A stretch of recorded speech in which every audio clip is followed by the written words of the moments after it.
Bom dia, professor. Finalização da preparação para o jogo contra a Aparecidense. E a gente sabe que é um momento também de recuperação do Caxias dentro do campeonato. A falta de vitórias até pode prejudicar num primeiro momento. E em cima disso, como é que tem sido os trabalhos, já que você teve uma semana até para conhecer melhor o grupo, né?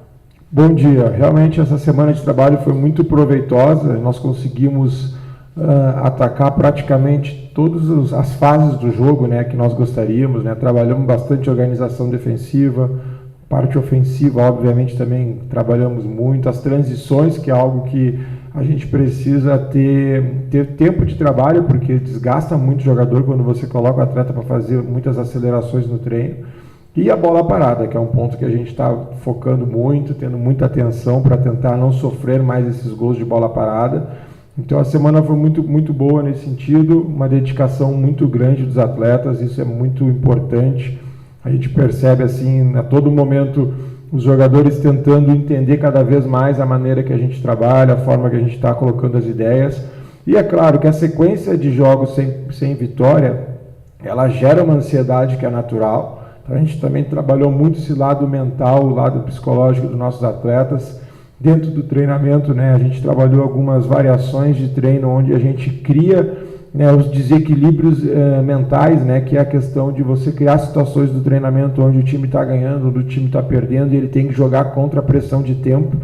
Isso foi muito importante também, onde a gente sinalizou para eles como se comportar dentro de cada momento do jogo, porque algo que foi positivo no jogo contra o Remo, que nós demos parabéns para os atletas e também fortalecemos, foi essa questão de você sofrer os gols e continuar equilibrado mentalmente dentro de campo. Então a gente trabalhou isso para manter isso aí, que é importante também. Professor, e agora esse jogo contra a Aparecidense, que é um confronto direto, né, duas equipes que estão ali na parte de baixo da tabela, o que foi estudado dessa equipe, o que dá para esperar desse adversário para a partida de amanhã? Eu joguei contra a Aparecidense já no campeonato, a gente conhece bastante o elenco deles. Acho que com a mudança de treinador, obviamente gera uma desvantagem para o Caxias nesse sentido, porque automaticamente a Aparecidense viu o nosso primeiro jogo contra o Remo, viu alguns padrões da nossa equipe. A gente enfrenta uma equipe onde a gente pega um treinador novo.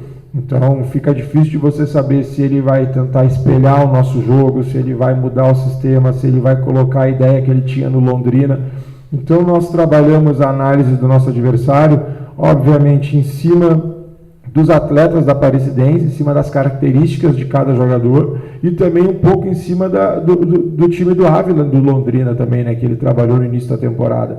Então conseguimos ali mostrar como se comportou o sistema de jogo do Ávila na questão de jogar com linha de 5, com linha de 4, mas naturalmente o foco maior em cima das características do time da Aparecidense, que tem dois laterais que apoiam muito, que tem bons cruzamentos, um time que chega muito no terço final e termina as jogadas com cruzamento, e variação de jogo para a zona central com o Robert, né, que é um meia com muita qualidade, né, o Igor é um atacante que flutua bem também.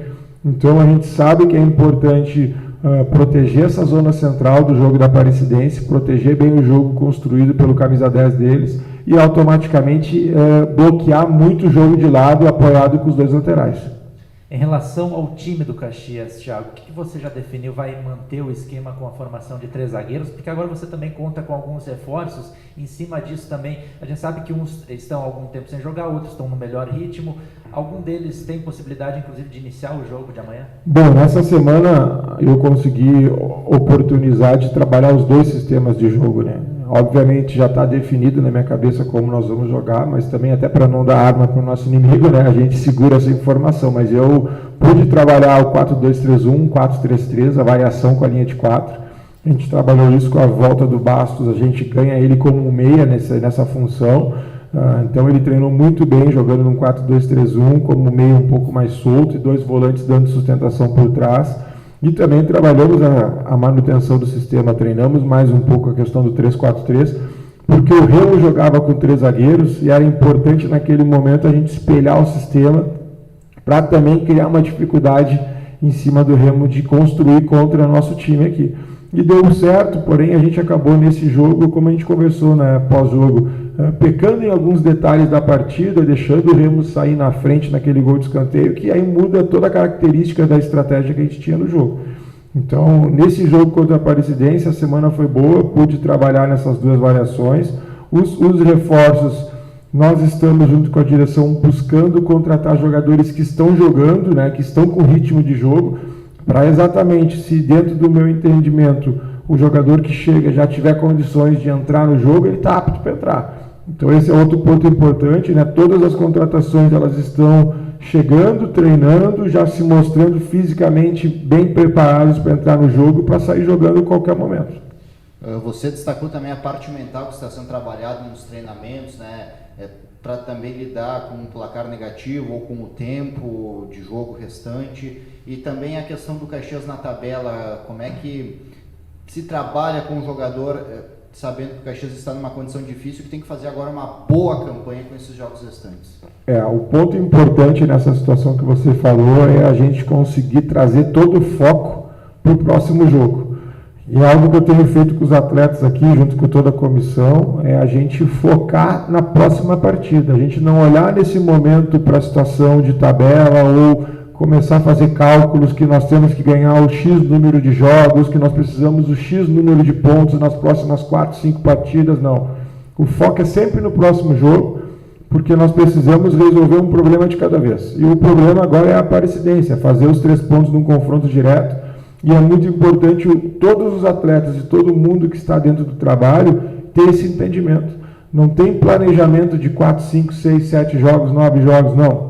Existe só um foco, que é buscar 3 pontos, e aí depois disso a gente começa a pensar na próxima partida, nas estratégias do próximo jogo, né, se vai ter jogador A, B ou C à disposição para a partida. Então, isso a gente conseguiu fazer muito bem. Acredito que essa semana, dentro desse contexto de entendimento disso que a gente está falando aqui, o nosso grupo mostrou uma resposta muito boa. Então, está todo mundo muito focado em cima da próxima partida. E um dos trabalhos que a gente até comentou recentemente, Deus, aqui, que vai ser importante, é a questão do número de gols sofridos do Caxias, estancar essa sangria que vem acontecendo durante a temporada toda, né? E não é fácil, até pelo pouco tempo. Em cima disso, além da questão da bola parada, em termos de posicionamento, de encaixe, de marcação também, como é que você trabalhou essa semana? Sim, nós conversamos muito sobre essa questão, né, de diminuir os gols sofridos. Falamos bastante sobre, já como eu disse na outra pergunta, sobre a característica da Aparecidense. Então, criamos aí bastante trabalho de finalização, onde depois a gente também fazia finalizações com enfrentamentos, para exatamente os zagueiros trabalharem esses encaixes de área junto com os laterais. Acho que um ponto muito importante sempre é não ficar só em cima da questão dos zagueiros e dos laterais quando se fala em gols sofridos, porque eu costumo dizer que o nosso primeiro defensor é o centroavante. Então, se a gente consegue iniciar uma boa marcação com os nossos atacantes e o nosso centroavante, e automaticamente com os nossos volantes e o nosso meio, a gente consegue ocupar um pouco mais uma zona central e dificultar a construção do adversário. Então é muito importante a gente ter esse entendimento, porque às vezes está sofrendo muito gol, culpa do zagueiro, culpa do goleiro, culpa do lateral, não. É um sistema todo. O jogo de futebol ele é muito complexo, e às vezes a gente inicia uma marcação com o centroavante, ele direcionando a bola para o lado que a gente quer que ele direcione, já cria uma dificuldade para o adversário construir o jogo, para chegar no nosso terço final. Então eu trabalhei muito em cima disso, em a gente ter os 11 jogadores dentro de campo, trabalhando a organização defensiva. Então a gente vai, obviamente, tentar marcar a Aparecidense em cima, no bloco alto, e naturalmente, quando a Aparecidense conseguir entrar no nosso campo, que isso vai acontecer, faz parte do jogo, a gente iniciar essa marcação com mais jogadores, a gente ter mais jogadores posicionados numa disputa de segunda bola, nosso time está um pouco mais próximo para exatamente quando toma um drible você ter uma cobertura. Então trabalhamos bastante esses encaixes de marcação e principalmente está um pouquinho mais perto quando tem um cruzamento, quando tem um chute, quando tem um acabamento na fase defensiva. Fechou.